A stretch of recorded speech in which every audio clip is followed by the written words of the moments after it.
যে দেখি এক মুরব্বী বাড়ি নোয়াখালী, স্যান্ডেলও নেই পায়, পাথর ছিনে একবারে 21টা পাথর এক শয়তানকে মেরে দিয়েছে। ডাকটা বলো মুরব্বী পাথর করে বলছে শয়তান মেরে ফেলিস, স্যান্ডেল তো বলছে শয়তান মেরে ফেলিস। আফসোস করে বললাম মুরব্বী এখানে একটা পাথরের পিলার বানানো মাত্র, এই পিলার মারার জন্য আপনি পাথর মেরে হয়নি স্যান্ডেল মেরে দিয়েছেন। বাড়ি কথা বলছেন নোয়াখালী, 3.5 লাখ টাকা খরচ করে এসেছেন, আপনার সব শেষ। এত রাগ আপনার শয়তানের উপরে, অথচ বাংলাদেশে যাওয়ার পরে শয়তানের মিছিলের ব্যানার ধরে আগে আগে থাকে। আমার বলছে হুজুর কি বললেন পরে বলবো। এখানে হাত তুলতে বলে ঠ্যাং তুলে ফেলে, আর বাইরে না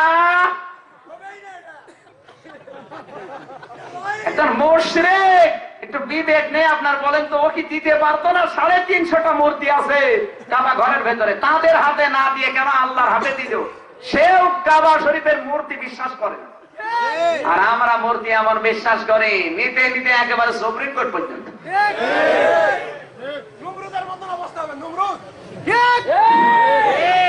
ভাই আপনি আমার ওই হাজি সাহেবের মতো করি না, একেবারে রাগ এত হয়েছে স্যান্ডেল পর্যন্ত মেরে দিয়েছে।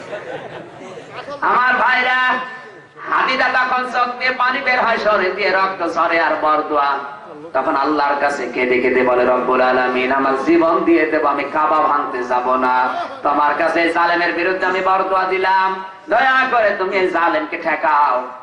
নবীজি বলেছেন কোন মজলুম যদি বরদোয়া করে সে যেই হোক, ও একটা পশু মজলুম বরদোয়া করেছেন, কি বলেন একটা পশু মজলুম বরদোয়া করলে যদি কবুল হয়ে যায়, আজ হাজারো মানুষ যারা মজলুম বাক শক্তির বিরুদ্ধে কথা বলতে পারে না, ঘরে থাকতে পারে না, এরা যদি মজলুম অবস্থায় কিছু বলে ওটা সঙ্গে সঙ্গে আরো সে পৌঁছিয়ে যাবে। হঠাৎ করে আকাশ থেকে আমার আল্লাহ পাখি পাঠিয়ে দিলেন, জান্নাতের পাখি আবাবিল জাহান্নামের কঙ্কর নিয়ে আসতেছে। ঝাঁকে ঝাঁকে আবাবিল গুলো যখন আসেন, মুখে একটা পাথর পায়ে 2টা পাথর, যার উপরে ফেলে দেয় জায়গা মতো শেষ। কাসফি মাকুল আল্লাহ দিয়েছেন, মাকুল বলা হয় এই যে পোকা পাতা খায়, পোকা যে সমস্ত পাতাগুলো খায় দেখবেন আম জাম কাঁঠাল কলা বিভিন্ন পাতা আলাদা আলাদা যখন থাকে পার্থক্য করা যায়, কিন্তু পাতাগুলো ভেতরে যাওয়ার পরে যখন পায়খানা হয়ে বের হয় তখন আলাদা করতে পারবেন?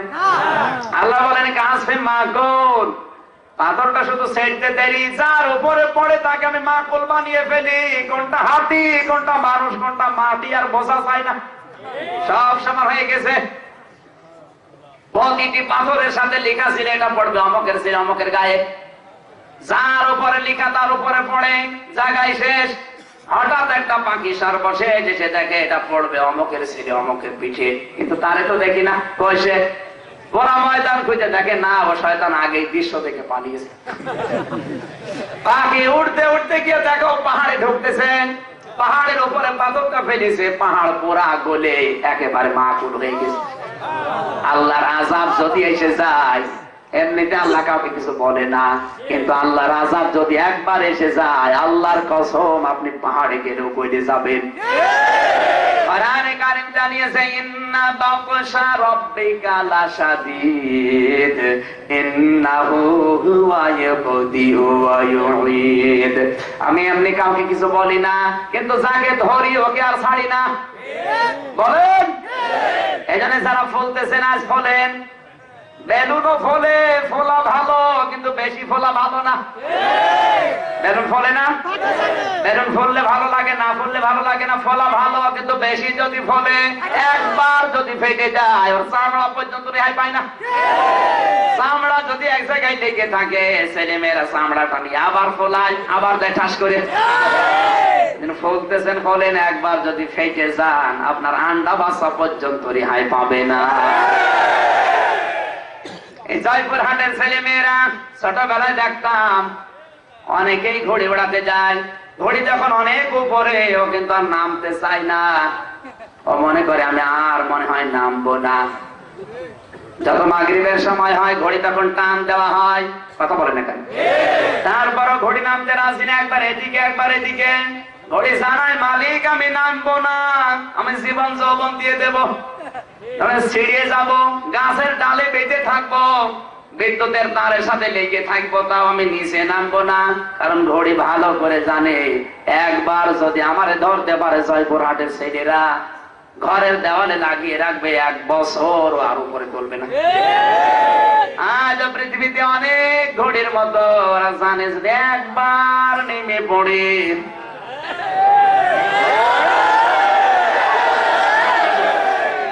আরে বাবা টাচ দিলে বুঝতে পারছি।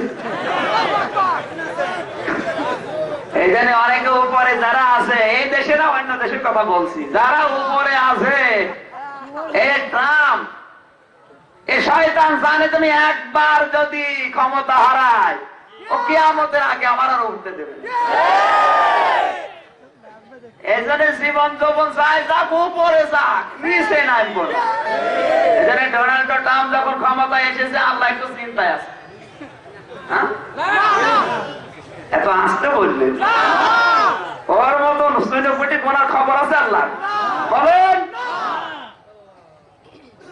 কয়েক মিনিটের ভেতরে যখন সব শেষ হয়ে গেল, নবীকে আল্লাহ ওইটাই জানিয়েছেন, হে নবী, আপনি চিন্তায় আছেন, পেরেশানি আছেন, জেলখানা থেকে বের হয়ে কেবল নবীজি কাবার চত্বরে হেলান দিয়ে দাঁড়িয়েছেন, ঠিক সেই মুহূর্তে আল্লাহ আয়াতগুলো নাজিল করছে। নাম কি সূরা? আরো জোরে, ফিল মানে? অনেকে মনে মনে করছে হাতি বড়, আল্লাহ বড়, বড় জিনিসের নাম নিয়ে দিস। হাতির চাইতে ছোট জিনিস এগুলো, এগুলো আমরা পালন করি, এগুলোর নামে কোন সূরা নেই। নাম কি? গরু বা বাকারা, গরুর চাইতে আরেকটু ছোট, ছাগল, ভেড়া, এগুলোর নামও সূরা আছে। সামষ্টিক ভাবে আল্লাহ একটা সূরা দিয়েছে, আনাম, গবাদি পশু, কথা বলছে দেখা।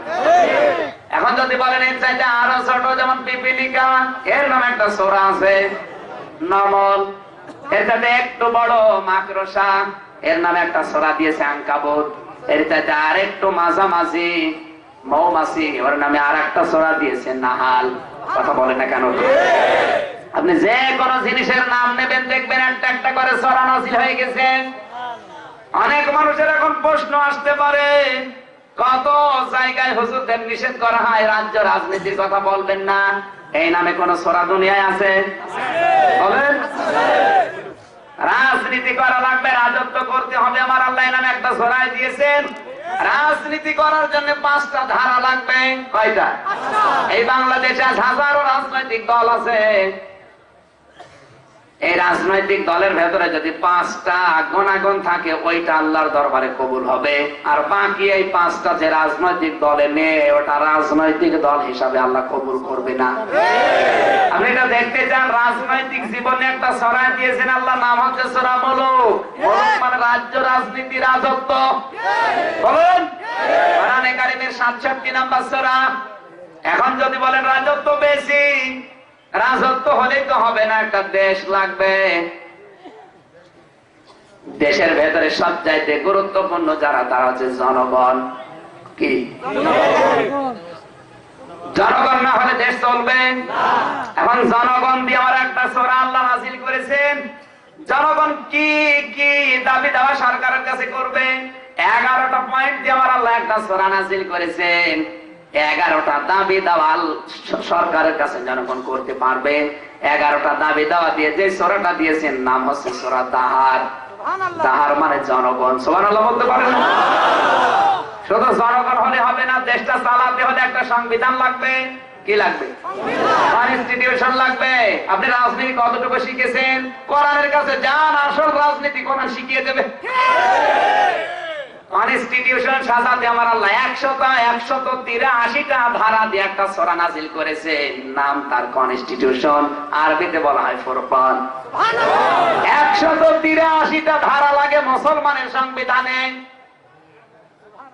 এই ধারাগুলো যদি সংবিধানে থাকে, তাহলে মুসলমানরা শান্তিতে থাকবে, মানবতা শান্তিতে থাকবে। আর যে কয়টা ধারা আছে আপনি মিলান তো সূরা ফুরকানের সাথে। 4 নম্বরে শুধু জনগণ হলে হবে না, কনস্টিটিউশন হলে হবে না। এই দেশ সবচেয়ে সুন্দর করার জন্য জনগণ গুলো ঐক্যবদ্ধ হওয়া লাগবে। এক একজন যদি এক এক দিকে থাকে দেশ তো মাঠে মারা যাবে। যে জনগণ থাকবে ঐক্যবদ্ধ, ঐক্যবদ্ধ জনগণ কি কি নিয়ম নীতির সামনে নিয়ে ঐক্যবদ্ধ হবে, এরকম 7টা নীতি দিয়ে আল্লাহ একটা সূরা নাযিল করেছেন, নাম হচ্ছে সমার। সমার মানে ঐক্যবদ্ধ জনগণ। সুবহানাল্লাহ বলতে পারেন না? তত জনগণ হলে হবে না। এই দেশটাকে রক্ষা করার জন্য অন্য দেশ আবার থাবা মেরে দেশটা নিয়ে যাবে, এই জন্য সেনাবাহিনী লাগবে। কি লাগবে? সেনাবাহিনীর ভেতরে কি কি গুণ থাকা লাগবে? সেনাবাহিনীর ভেতরে কমপক্ষে 7টা গুণ থাকা লাগবে। এই 7টা গুণ যারা সেনাবাহিনীতে ভর্তি হবে তাদেরকে শিক্ষা দেওয়া লাগবে। 7টা গুণ দিয়ে আল্লাহ একটা সূরা নাযিল করেছেন, নাম দিয়েছেন সূরা যুখরুফ। আপনি সেনাবাহিনীতে ভর্তি হতে চান, এই সূরা যুখরুফের 7টা গুণ অর্জন করেন। সেনাবাহিনী হলে হবে না, সেনাবাহিনীকে মাঝে মাঝে সংঘবদ্ধ হওয়া লাগবে। কথা বলছেন এখানে? বিভিন্ন বাহিনীতে বিভক্ত আছে, এদেরকে সংঘবদ্ধ করার জন্য আল্লাহ কয়েকটা 3টা গুণ দিয়েছেন। 3টা গুণ নিয়ে সেনাবাহিনী এগিয়ে যাবে তাদের কাজকর্ম করতে করতে। 3টা গুণের সমন্বয়ে যে সূরাটা দিয়েছেন নাম সেনাবাহিনীর সূরা, আরবিতে বলা হয় সাফফাত।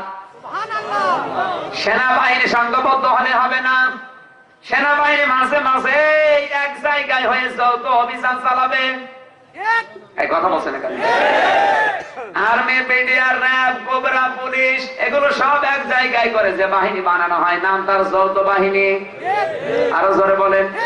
যৌথ বাহিনীর কাজ কি? বিরোধীতে যারা আছে তাদেরকে পিটিয়ে সব জেলখানা দেবে। যৌথ বাহিনীর কাজ কি? আমার আল্লাহ 9টা কাজ দিয়েছেন যৌথ বাহিনীকে। যৌথ বাহিনী কি করবে? এই 9টা কাজ কি দিয়ে করবে? ওই 9টা কাজ সাজিয়েছেন আল্লাহ। এরকম 114টা শিরোনাম আছে। যৌথ অভিযান পরিচালনা করছেন, যারা হেরে গেছে শুধু মারবেন আর ক্রসের নামে দুনিয়া থেকে বিদায় করে দেবেন, এর নাম যৌথ অভিযান না। 5টা নীতি লাগবে যৌথ অভিযান পরিচালনা করার জন্য। ওই 5টা নীতি দিয়ে আল্লাহ একটা সূরা নাযিল করেছেন, নাম তার যৌথ অভিযান। আরবিতে বলা হয় আদিয়াত। সুবহানাল্লাহ বলতে পারেন না? যৌথ অভিযান হলে হবে না। দেশের ভেতরে সবচেয়ে গুরুত্বপূর্ণ হচ্ছে নেতা। কি? নেতা না হলে দেশ চলে না। এই জন্য এই দেশের নেতা বেশি, দেশ চলছেও বেশি। কিন্তু নেতা হওয়ার জন্য কমপক্ষে 8টা কোয়ালিটি লাগবে। কয়টা? 8টা কোয়ালিটি দিয়ে একটা নেতার বৈশিষ্ট্য আল্লাহ সাজিয়েছেন সূরা ইয়াসিন। ইয়াসিন মানে নেতা। ইয়াসিন মানে কি? এ নেতা, নেতা হতে চাই 8টা গুণ অর্জন করো। যদি 8টা গুণ না থাকো নেতা না, হবে পেট মোটা নেতা। নবীজির ছিল 8টা গুণ, এই জন্য নবী ছিল নেতা। এই 8টা গুণ ইয়াসিনের ভেতরে আছে, আপনি একটু পড়ে পড়ে দেখেন। আপনি আমার উপর রাগ না করে নিজেকে নিজে আত্মবিশ্লেষণ করেন, ধরা পড়ে যাবেন আসলে এই নেতা নাকি পেট মোটা নেতা। দেশের ভেতরে আরো গুরুত্বপূর্ণ যারা, আমি কিন্তু দেশ নিয়ে কথা বলছিলাম, অন্যতম হচ্ছে মন্ত্রী, প্রতিমন্ত্রী। 300 এমপি হয়, সবাইকে মন্ত্রিত্ব দেওয়া যায় না। মাত্র 17টা বিষয়ে বড় বড় মন্ত্রী থাকবে, উপমন্ত্রী থাকবে। যে এমপির ভেতরে 4টা গুণ বেশি পাওয়া যাবে, তাকে ওই বিষয়ের মন্ত্রণালয়ে দায়িত্ব দেওয়া লাগবে। আল্লাহ 4টা গুণ সম্পর্কিত করে একটা সূরা নাযিল করেছেন, নাম দিয়েছেন সূরা মন্ত্রী। আরবিতে বলা হয় সূরা শূরা। শূরা মানে মন্ত্রী পরিষদ। আরো নিচে নেন। আপনি কোন বিষয় প্রশ্ন করবেন, সূরার নাম বলেই উত্তর দিয়ে দেবে, শিরোনাম বলে। কেমন তো 12 ক্লাস বলছে। এখন যদি প্রশ্ন করেন হুজুর জোট করা হয়, জোটের নামে কোন সূরা আছে? বলেন। আমরা যে 4 দল, 14 দল, 20 দল এরশাদ চাচা, এখন আবার কয় দল চলছে?